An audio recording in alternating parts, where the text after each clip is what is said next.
ஓம்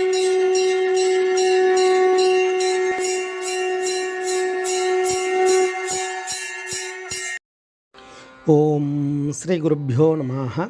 ஓம் come கணபதையே நமஹ. நம்ம ஸ்ரீநிகேதன் வலைதளம் வாயிலாக முருகப்பெருமானுடைய சஸ்நாமத்திலிருந்து தினமும் ஒரு நாமாவளியை சிந்திச்சுருக்கோம். இன்றைய தினம் 815வது நாமாவளியாக ஓம் வித்யேஷாய நமஹ. முருகப்பெருமான கல்விகளுக்கெல்லாம் அரசனாயிருப்பவருக்கு நமஸ்காரம் அப்படின்னு வர்ணிக்கிறது. இறைவன் மந்திரஸ்வரூபம், வித்யா தேகமாக இறைவனை நம்ம பாவிக்கிறோம். ஓசை ஒளியலாம் ஆனாய் போற்றி அப்படின்னு. இந்த வித்யா அப்படின்னா என்ன அர்த்தம் அப்படின்னா, விசேஷமான தன்மைகளை எல்லாம் வளர்த்து கொண்டே இருக்கக்கூடியது, வளர்ந்து கொண்டே இருக்கக்கூடியது அப்படின்னு அர்த்தம். அப்படி அந்த இறைவனுடைய அந்த சக்தி எப்பேற்பட்டது அப்படின்னா, அந்த மந்திரஸ்வரூபமாக இறைவனை பார்க்குறோம்.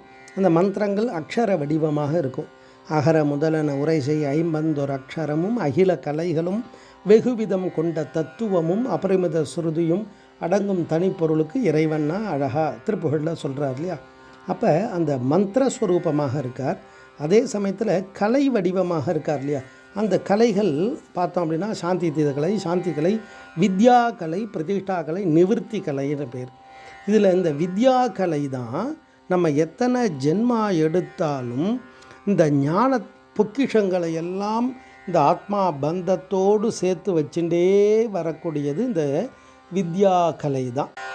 இந்த வித்யா கலையில் தான் மனிதன் ஒவ்வொரு பிறப்பு எடுக்கிறான் இல்லையா. புல்லாகி பூடாய் புழுவாய் மரமாகின்னு பல்வேறு விதமான பிறப்பு எடுத்து நம்ம எதை அடையிறோன்னா ஞானத்தை அடையிறோம். அப்போ அந்த ஞானத்தினுடைய பதிவுகள் எல்லாம் இதில் தான் சேர்ந்து இருக்கும்.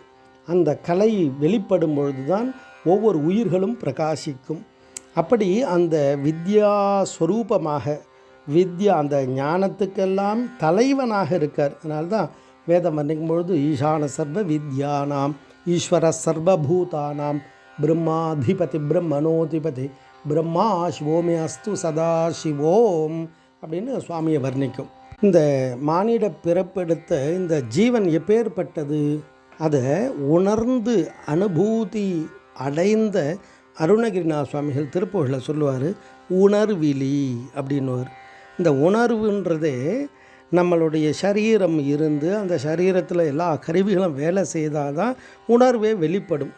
அதை தான் சொல்கிறார். இந்த ஜீவன் எப்படியெல்லாம் இருக்குன்னா, உணர்விழி ஜபமுதல் ஒன்று தானிலி நிறையிலி முறையிலி அன்பு தானிலி உயர்விழி எனினும் என் நெஞ்சுதான் நினைவு அழியா முன்.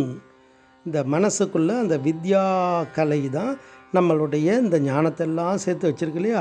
அந்த நினைவு அழியா முன் ஒரு திரு மரகத துங்க மாமிசை அருமுகம் ஒளிவிட வந்து நான்மறை உபனிட மதனை விளங்க நீ அருள் புரிவாயே அப்படின்றார். இறைவனால் மட்டும்தான் அந்த மேலான ஞானத்தை கொடுக்க முடியும். அப்பேற்பட்ட அந்த பரம்பொருளை தான் அந்த வித்யை கல்விகளுக்கெல்லாம் அரசனாக இருப்பவராக இந்த நாமாவளி அழகாக வர்ணிக்கிறது. ஓம் வித்யேஷாய நமஹ. ஸ்ரீ குருப்பியோ நமஹ. ஓம் சுப்பிரமணியாய நமஹ.